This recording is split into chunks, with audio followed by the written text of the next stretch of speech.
mga ex-Marines o mga dating security ni Zaldico, merong mga ebidensya, may mga picture, may mga video, merong mga dokumento, may resibo, ika nga.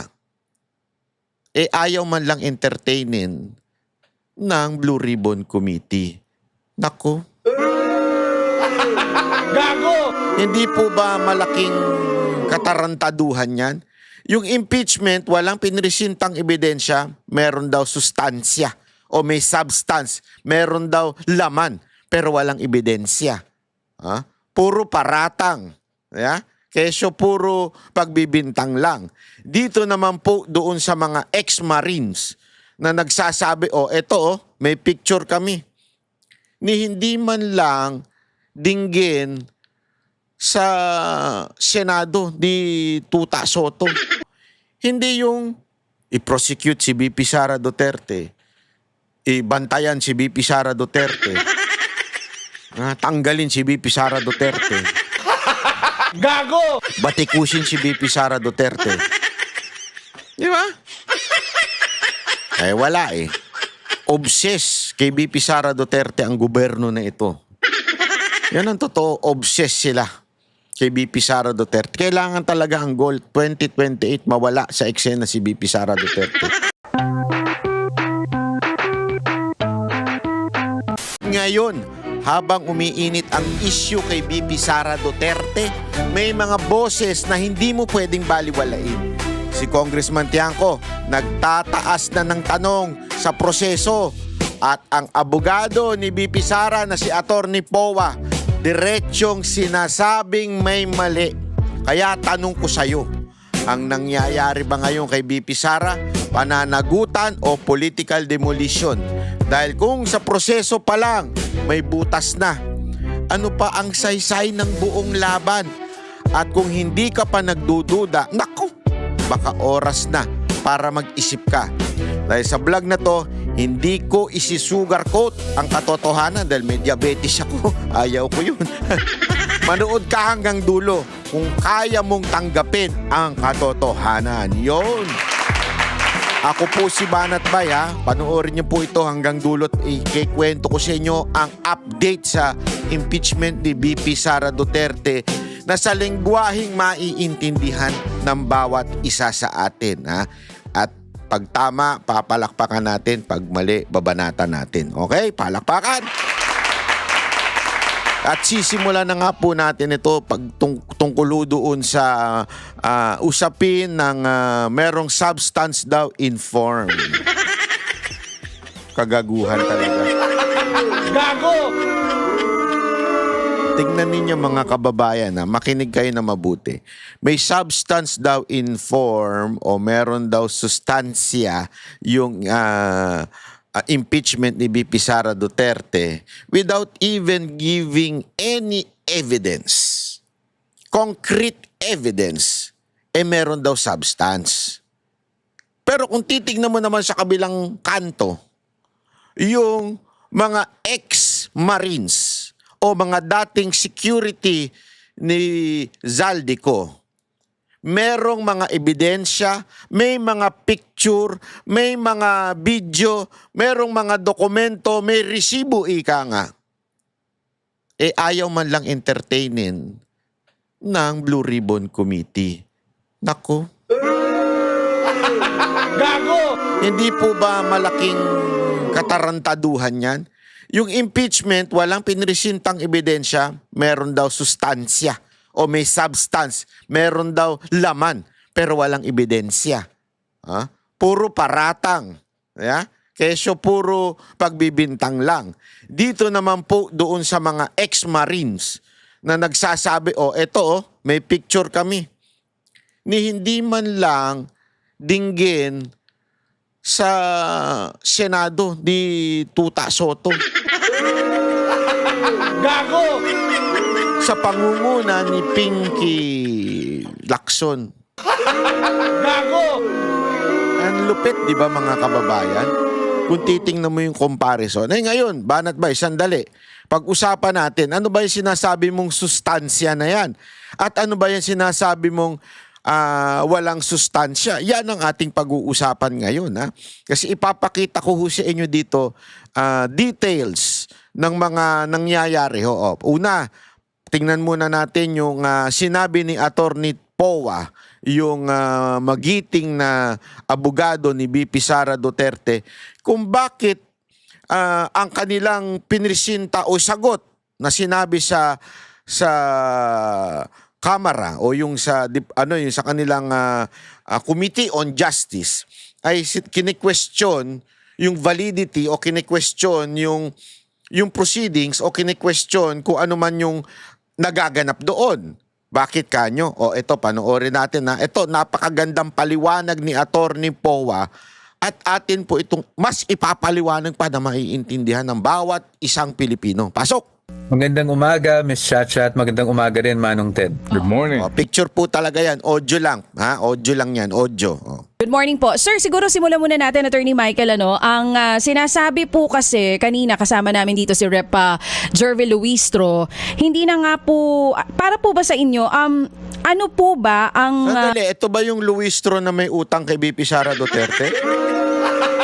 Gago! Ang kapal daw na mukha, sabi ni BP Sara Duterte, dahil akala mo kung sino makahusga, pero paalala ko lang Gago! Paalala ko lang. Ito yung umamin na sinabi niyang tinago niya yung asawa niya nung may warrant, which is mali, bawal, at yan po ay obstruction of justice. Kailan ka nakakita ng isang taong nag-obstruct on justice, siya pa ang namuno ng Committee on Justice? Gago! Only in the Philippines. Yung hindi sumusunod sa batas, ang siya ngayong pinuno ng quote-unquote justice sa Kamara. Gago! Diba? Saka nakakita ng ganun, mga kababayan. Aside from that, meron pang aligasyon ang ating BP Sara Duterte na di umano daw ay may utang ang kapal na mukha. Gago! Dahil kinuha daw na abogado yung kanyang asawa at hindi pa nagbabayad. Grabe, no? Laki-laki na ng kinikita ninyo dyan sa Kamara. Hindi ka man lang magbayad. Magbayad ka muna. Hindi ko naman sinasabing wag mong pamunuan yung Committee on Justice, pero delikadesa. Sa bagay, wala nang delikadesa ang mga gobyerno ngayon, ang mga nasa gobyerno. Gago! Di ba si Marcos nga na sinasabi niyang bawal ang EPAL sa mga distribution ng mga ayuda, pero yung mukha niya nakapaskil. Gago! Hindi lang nakapaskil, naandun pa siya, namimigay. Bawal daw na namimigay yung mga politiko. Gago! Pero naandun siya. Anak ng weteng, oo. Hindi daw pamumulitika yun dahil siya naman daw ang presidente. Gago!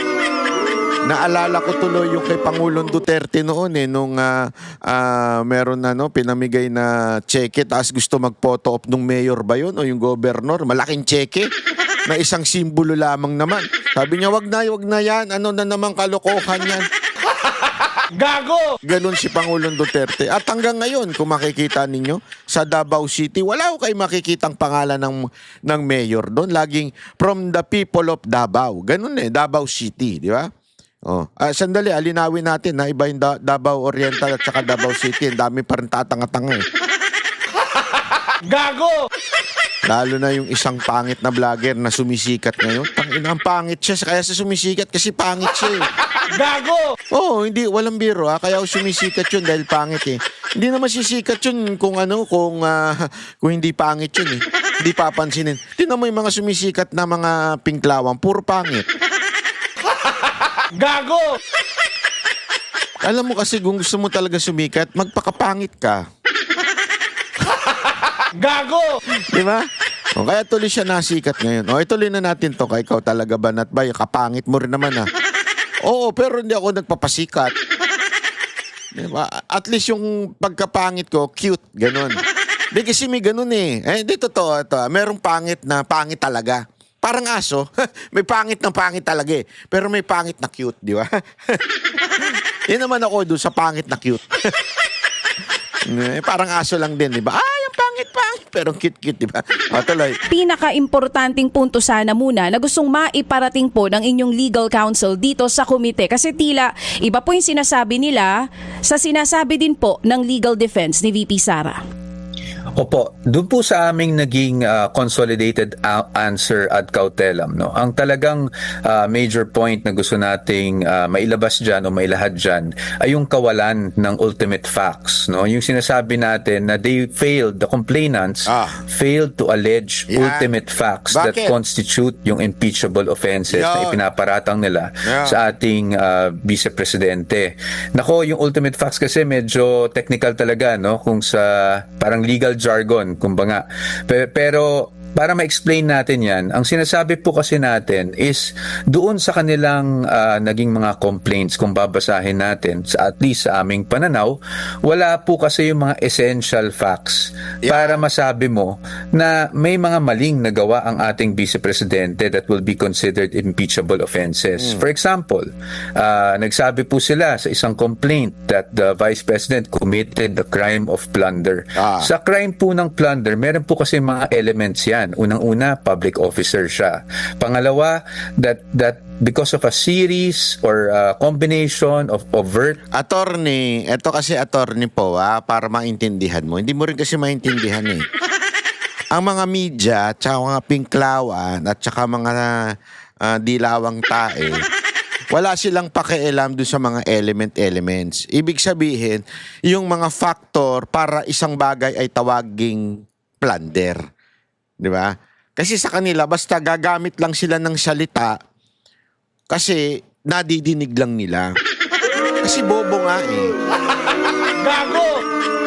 Di ba? Sasabihin nila, plunder yan. O kaya yung mga teroristang makakaliwa, sasabihin nila, may plunder yan si VP Sara Duterte. Hindi nila alam na merong mga elements o requirements to be called plunder. Di ba? O to be called plunderer. Ibig sabihin, meron bang plunderer? Ewan ko kung meron, basta bahala na kayo. Pero ang punto dito, para tawagin mo na isang tao nag-commit ng plunder, ay may mga elements. Hindi nila alam yan. Basta lang sila makagamit ng salita. Alam nyo kung ano yan? Galawang NPA yan. Totoo, galawang NPA yan eh. Kasi ang NPA, basta lang makabanat lang eh. ng propaganda. Magaling kasi sila sa propaganda. 50 years na nilang ginagawa ang propaganda eh. Expert na scholar, PhD na sila dyan eh. Yung gumawa sila ng kanilang mga sariling terminolohiya. Kaya tingnan mo, lalalim na ginagamit nila kahit hindi naman nila naiintindihan yung mga elements. Acts, no?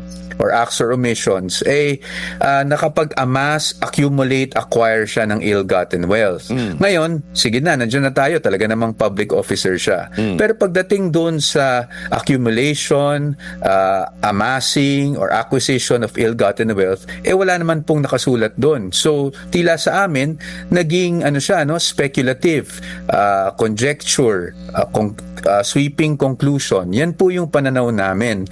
Ngayon, sinasabi nila, it was a non-answer. Of course, tayo naman, nirerespeto naman natin ang mga pananaw at opinyon ng kung sino man. No? Pero sa atin, doon talaga tayo nanggagaling na anong gusto mong sagutin namin doon sa complaint. Kung ang sinasabi nyo ay gumastos siya ng confidential funds, hindi naman krimen yun. Oo. Kung ang sinasabi nyo ay ang mga, kahit yung infamous na Mary Grace Piatos na parati nilang pinaulit-ulit. No?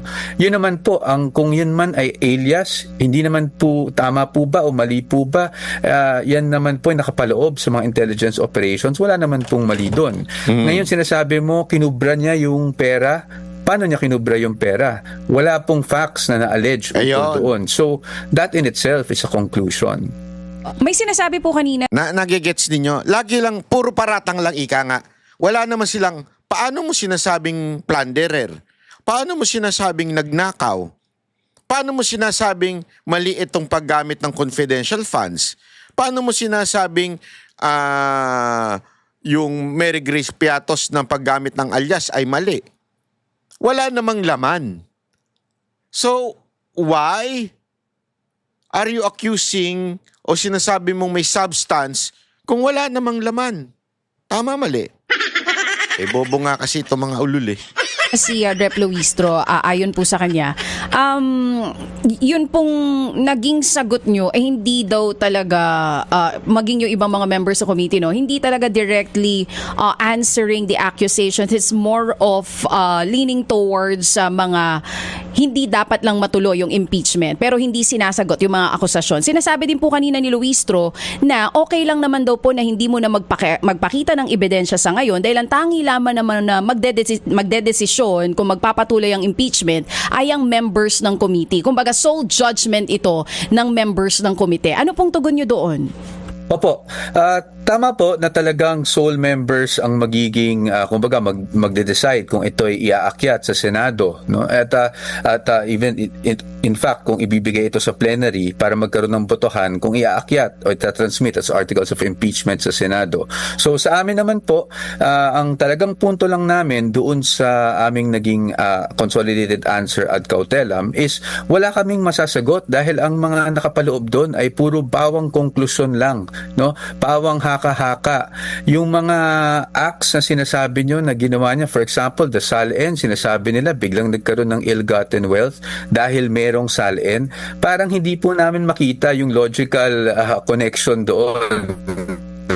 Dahil may pinakita kang SALN, bigla na lang lumaki daw yung SALN at biglang may conclusion of law na ill-gotten wealth yun. So doon lang naman po talaga kami nanggagaling.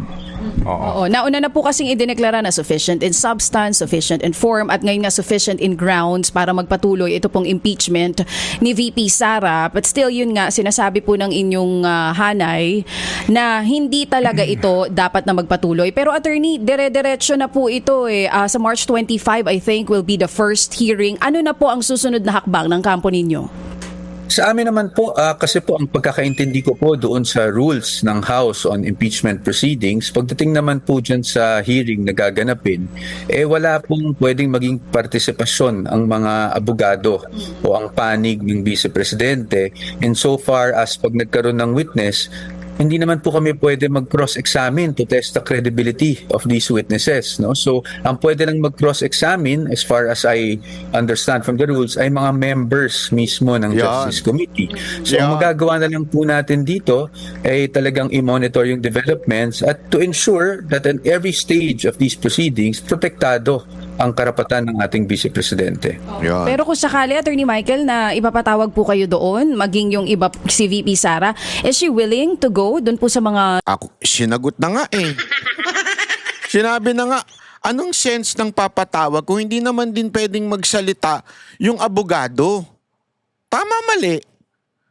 Alam mo, meron nga nagsabi, ituloy nyo na yan nang matapos na yung kahayupan ninyo. susunod na hearings na gagawin itong Kamara? Sa akin naman po, if you were asking about me, no, as a witness, wala naman pong problema. Ngayon, bilang abogado, I think wala namang point na pumunta pa ako doon bilang abogado dahil I think nasabi na rin ng ating kagalang-galang na chairperson na the duty of the lawyers there or the participation of the lawyers there would only be to assist yung kanilang client, which is the Vice President. Ngayon, pagdating kay Vice Presidente, hindi pa namin na pag-uusapan ng masusi yung itong bagay ng pag-a-attend niya ng mga hearings. But definitely, kung mag-a-attend man siya o hindi, this will be based on the advice of counsel. Titingnan natin kung may advantage ba na mag-attend o hindi dahil nga hindi naman pwedeng kami mismo ang magtanong to test the credibility ng mga witnesses na i-represent ng mga complainants. Oo, kasi Attorney Michael, kaya ko yan natanong kasi 'di ba po nagsampa kayo ng kaso kay Madriaga. Kasi kung sakali man mangyari ito na ipapatawag kayo ng Kamara, may mga accusations po kasi si VP Sara na si Madriaga kasama halimbawa dun sa Kidnap for Ransom group, kung maipapatawag kayo, at least may explain nyo, maipapakita nyo po yung mga ebidensya na hawak ninyo. Ano po sa tingin natin dyan? Ano nyo mapapakita kung hindi nga sila papayagan din magpresenta? Ang problema po kasi namin doon is kung ipapatawag man si Mr. Madriaga. Ang tanong pwede ba kaming magtanong kay Mr. Madriaga? Yun ang problema. Walang cross-examination na magaganap doon. 'Di ba? Walang cross-examination. Magaganap na lang yan sa impeachment court. Pero doon sa Kamara, wala. Kung isang malaking moro-moro lang ang mangyayari doon. Gago! Hindi rin naman, hindi ba? That under the rules, bawal kami mag-cross-examine. So, it's a bit one-sided to be... Sobrang one-sided yun, Brad. Tang-ina, nagpatawag ng witness, tapos lahat ng sabihin niya will be taken as gospel truth. Tapos hindi nyo man lang pwedeng tanungin. Anong klase yun? Ba't pa kami pupunta? Kung hindi naman na... Yun ang hindi natin maintindihan doon sa rules na yan eh. Bakit ka pa pupunta kung hindi ka rin naman pwedeng magsalita at magtanong at kung usisain yung mga pinaparatang sa'yo? Tama, mali? to be blunt about it, no? So I don't see the point really. But again, that is just my personal opinion on this matter, no? I will have to talk to the Vice President regarding that. So you feel, Attorney Michael, that it will not be fair? Kung sakali man ito, I don't magdire-diretso want na. to say that it will not be fair because ang disposition ko parati even from my earlier interviews kahit noon pa ay let's always give our lawmakers the benefit of the doubt I that they don't will like. do their function. Hindi, ayoko. I will not give them a benefit of the doubt. Wala na silang credibility, Attorney Pau. Di ba? Ay, POA pala, Pau tuloy. Attorney POA, wala na po silang credibility kaya we will not give them benefit of the doubt. Eh kasi nga, eto na lang eh. May akusasyon sa kanila na noong time ng impeachment, may natanggap silang mga pera. Yung mga pumirma, hindi lang, tandaan ninyo that accusation does not only comes from the ex-security aide of Zaldico. Iyan po ay nanggaling na mismo doon sa kanilang kaalyado na si Tiangco. Yung kanilang kung dugong pulahan, yun ay kamag-anak pa ni Marcos. Yun nga mismo, nabanggit niya na nagkaroon daw ng konting abutan nung panahon ng pirmahan ng impeachment na hanggang ngayon hindi pa daw na ibibigay. So doon pa lang, wala nang credibility to mga tarantadon to. Paano pa kaya? Di ba? Paano pa kami magbibigay ng benefit of the doubt? Sorry, Attorney POA, kinontra kita dito. Pero kasi alam ko naman mabait ka lang dahil abogado ka. Pero hindi ako abogado, kaya pwede ako hindi maging mabait. In accordance with their conscience and kung sa constituents nila, no? But again, kung ganun ang sinasabi ko lang is kung ang rules ay nagsasabi na ang panig ng Vice Presidente, meaning us being her defense counsels, cannot test the credibility of these witnesses that they will be presenting because we cannot cross-examine, ano pa po ang magiging partisipasyon natin doon, hindi ba? Okay. Opo, so pwedeng mangyari na mag-waive na rin ng right to appear and face the accusers nitong si VP Sara sa magiging hearing ng Committee on Justice, Attorney POA. Manong Ted, I have to be candid about it. That is a possibility, pero ayoko magsabi ng anything definite because as the proceedings go, if things develop, kung natingin namin kailangan niya mag-appear, papayuhan namin siyang mag-appear. Opo. Doon po sa pagkakataong yon na kaninyo haharap si VP Sara, pero hindi naman siya papayagan siguro na mag-cross-examine ng mga tetestigo laban sa kanya. Kayo mga abogado, bubulong lang sa inyong kliyente. Kumbaga po, kung sa panig po ng, sabi nga ni Chairman Luistro, para itong fiscal muna, di ba? Pag-establish po ng probable cause eventually. Parang hindi nga lumalabas na even playing field. Hindi ho ba? Basically, sa yung pag-analisa. Yeah, well, sa totoo bilang abogado, syempre po, pag tayo po ay nasa preliminary investigation, hindi naman po talaga nagko-cross-examine ng mga abogado. Although, pwede nating idaan ang tanong natin sa mismong fiscal or sa prosecutor. Well, dito, hindi po gano'n. No? Dito kasi, only the committee members can ask. So, yun nga po talaga, I would tend to agree. Parang, ano ba ang advantage kung pupunta ang Vice Presidente doon?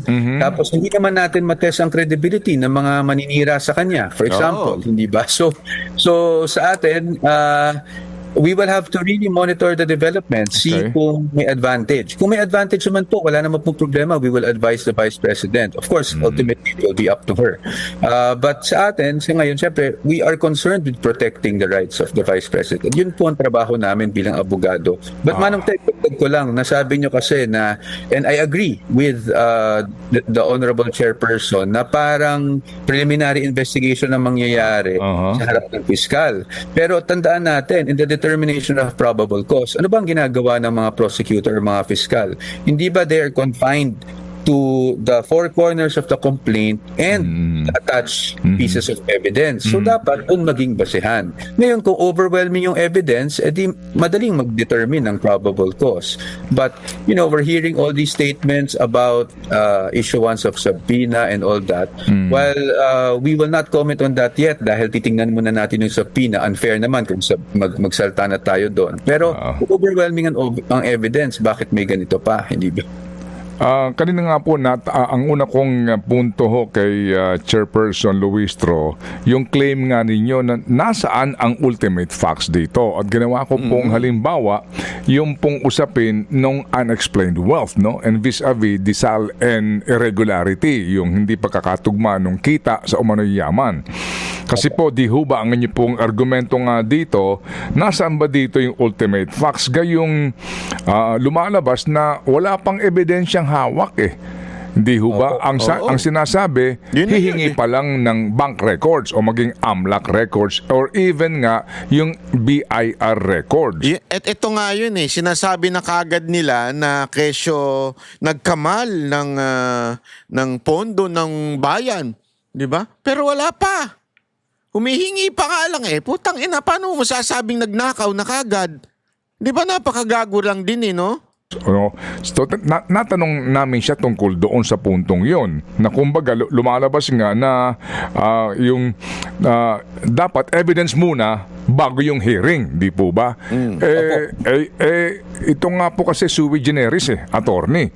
At dito, ito ho ang sinasabi na ang magagawa ng komite ay bigyan po ng pagkakataon ng subpoena ang magmomosyon ang isang miyembro para maglabas ng subpoena to require the banks or even AMLAC or BIR to produce the records of the Vice President. And that's the process, attorney. Well, yun nga po, no? Although naintindihan natin na sui generis ito, syempre po, lahat ng ginagawa natin dapat na ayon pa rin sa batas at sa ating mga rules. Ngayon, we do not agree na pwede yung accusations first before evidence. Diba? Dapat, bago ka mag-accuse, meron ka ng ebidensyang hawak. Yo. Hindi naman tayo pwedeng mag-aakusa na lang tayo, maninira tayo ng tao, tapos bigla tayo maghahanap ng ebidensya, hoping na sa paghahanap natin, there is something incriminating that will suddenly come out. Hindi ba? So yun po talaga yung posisyon namin dito. Ngayon, despite all of that, we respect the processes, we respect the Committee on Justice. So tayo naman, ika nga, hindi kailangan sumagot ng Vice Presidente dito, pero we found the need to answer, albeit ad cautelam, para lang ma-point out yung nakikita namin na walang ultimate fact. Pero yun lang po, i-monitor lang natin yung development. Okay. Sige, so you will monitor the development. When will you approach the High Court? Ano ho ang mga pagkakataon o senyalis nito? Because dito ho sa inyo pong answer, meron na ho kayong mga pinupunto na hindi po pagsunod sa due process.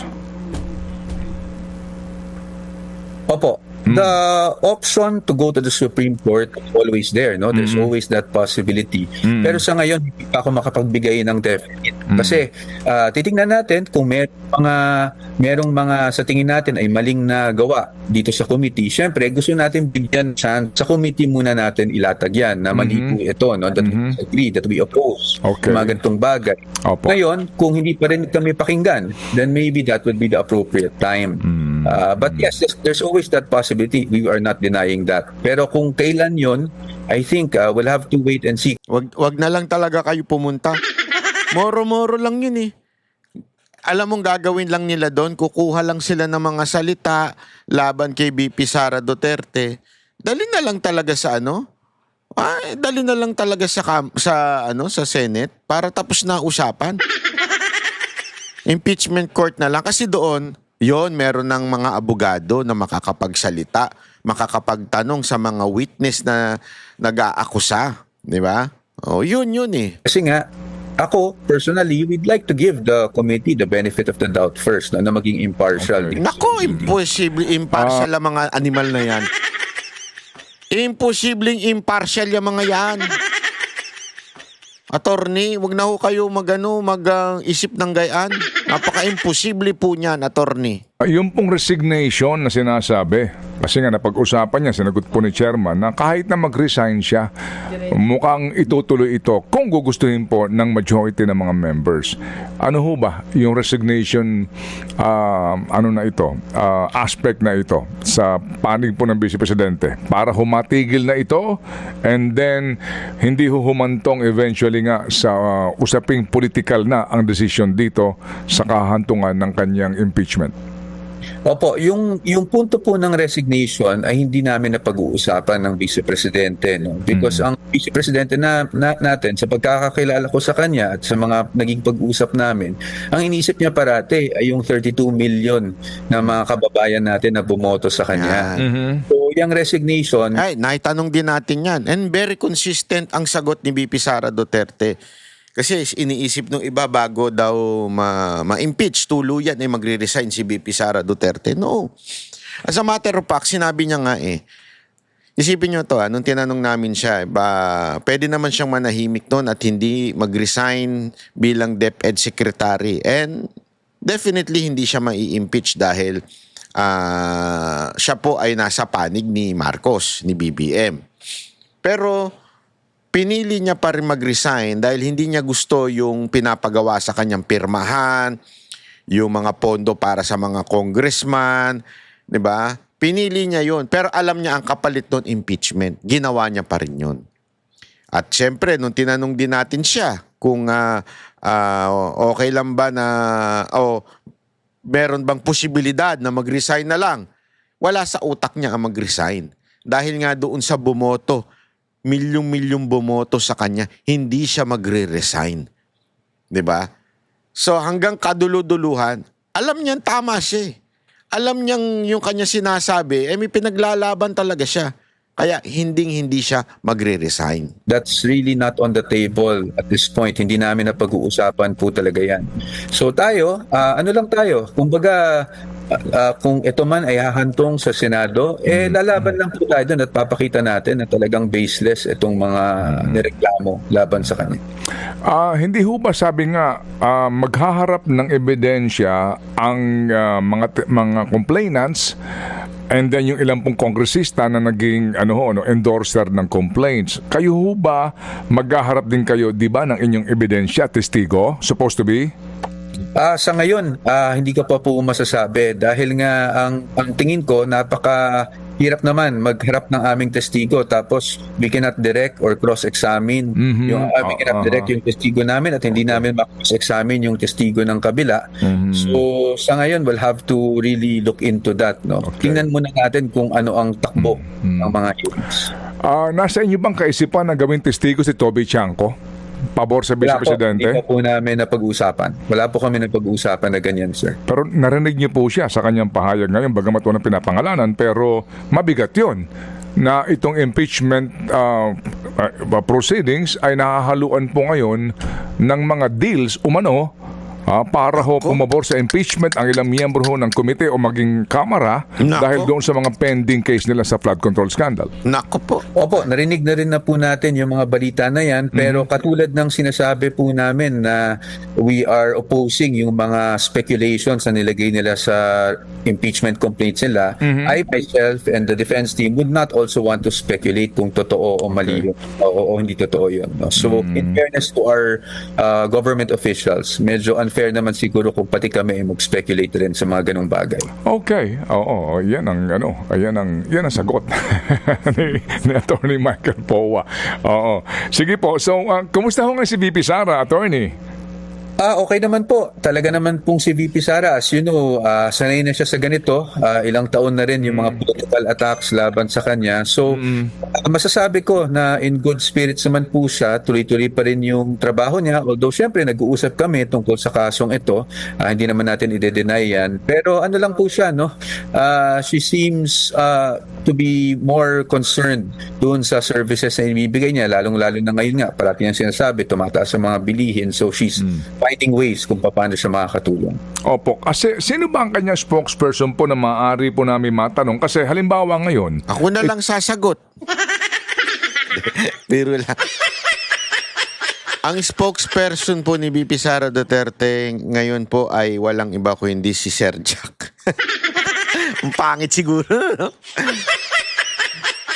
Para yung mga nagtatanong na balasubas, yayariin eh. itong usapin po ng fare increase binawi ni Presidente, itong usapin po ngayon na higit na po 40 pesos ang inumento. Sir Ted, mag-antay ka na lang sa interview namin, ha? Tatanong na lang namin yung mga tanong mo. O gusto mo, email mo yung mga tanong mo. Susubukan namin pagka nagkaroon uli, itatanong namin, ha? Po sa presyo ng diesel, yung kanyang mga kaisipan, kung siya Presidente, paano niya ito ma-manage? Wala kami makausap po eh. Kami sabik na mapakinggan ang kaisipan po ng Vice Presidente kung paano niya ito susugpuin. Kasi kayo, binabaluktot ninyo yung sinasabi, kaya ayaw niya magpa-interview sa mga media. Hindi naman particular to si Ted Pailon, ha? Pero ingat na ingat din si VP Sara Duterte, binabaluktot yung mga sinasabi niya. Kung hindi man binabaluktot, yung iba naman, payroll, alam naman natin na deliveran ng pera. Hindi to si Sir Ted, pero yung iba, kaya ilag si VP Sara Duterte sa mga media. Siya Presidente. Opo, sa ngayon po, I'm not sure kung accurate yung sabihin ko, pero sa pagkakaalam ko kasi wala po siyang spokesperson sa ngayon. Papa-interview naman siya at naglalabas ng mga statements. Sa Banatero siya nagpapa-interview. Sige na, wag nang Meron mga ganyang tanong, maaari naman pong itanong dun sa, meron po kasing GC ang OVP, take part yung programa nyo. So, kung meron mga tanong, tingnan natin kung makakapaglabas siya ng statements. Pero, ito po isang bagay rin na i-discuss ko sa kanya pag nag-usap kami. Okay, sige po. So, muli kaming tatawag, attorney, para po sa panig ng Vice Presidente kasi nga kami obligado rin po tanungin po ang mga nasa komite, ang ilang complainants, but definitely po, the side of the VP must be heard. Attorney. Thank you po. Yes, sir. At as you know, parati naman po ako, basta available po ako, and I really try to make myself available. No? Dahil importante din naman po talaga ang marinig ang panig namin at nagpapasalamat ako sa inyo po at parati niyo akong kinukumbida. Makakaasa po kayo. Opo, salamat na marami at sabi nga ni VP, syukran. Thank you po, sir. Ayan kayo kasi, ganyan kayo eh. Minsan talaga condescending kayo, lalo na actually si Sir Ted naman, maganda naman magtanong ito eh. Very pero kasi yung kasama niya na isa, medyo may opinion na kaagad. Alam mo, kung kayo ay nagki-claim na media, journalist, broadcaster, dapat wala kayong opinion na agad bago nyo pa ini-interview yung inyong guest. Ang problema yung yung chacha na yun eh, medyo meron na kaagad impartiality, ika nga. May kinikilingan na kaagad, may bias na kaagad. Paano naman magpapa-interview sa inyo? Kung wala sana, maganda eh. Oo, kung honest to goodness naman kayo, okay. Kaya lang wala eh. Kung gano'n ang nyo, mahirap talaga magpa-interview. Kayo, mga banateros dyan, na mga nakikinig sa atin dyan, nais nyo bang ma-interview si VP Sara ng mga media? Yes or no? O gusto nyo sa banateros na lang magpa-interview si VP Sara Duterte? I-comment nyo nga dyan sa baba nang malaman natin ang pulso ng mga netizens. Kasi alam mo, yung pulso ng netizens hindi lumalabas pag sa media. Pero dito, hindi pinakikinggan. Lagi na lang yung mga troll ang kanilang... Isipin mo Eto, kaya nabibuisit din yung iba mantakin mo yung mga vlogger na wala namang kakwenta-kwenta, walang ka-traction-traction, walang followers, wala lahat, pangit pa. Gago! Yun ang binibigyan nyo ng timbang o ini-interview ninyo. Di ba? Tapos sasabihin ninyo, hindi kayo bias, hindi kayo kumikiling. Pero yung mga walang kakwenta-kwentang pareho ninyo ng prinsipyo at pananaw sa buhay, politika, yun ang ini-interview nyo. Siyempre, mabibwisit din naman yung mga politiko. No wonder, nabibwisit yung mga politiko. Tama, mali. Kaya, magbago muna kayo. Hindi yung i-prosecute si VP Sara Duterte, ibantayan si VP Sara Duterte, tanggalin si VP Sara Duterte, Gago! batikusin si VP Sara Duterte. Di ba? Wala eh. Obsessed kay VP Sara Duterte ang gobyerno na ito. Yan ang totoo, obsessed sila kay VP Sara Duterte. Kailangan talaga ang goal 2028 mawala sa eksena si VP Sara Duterte.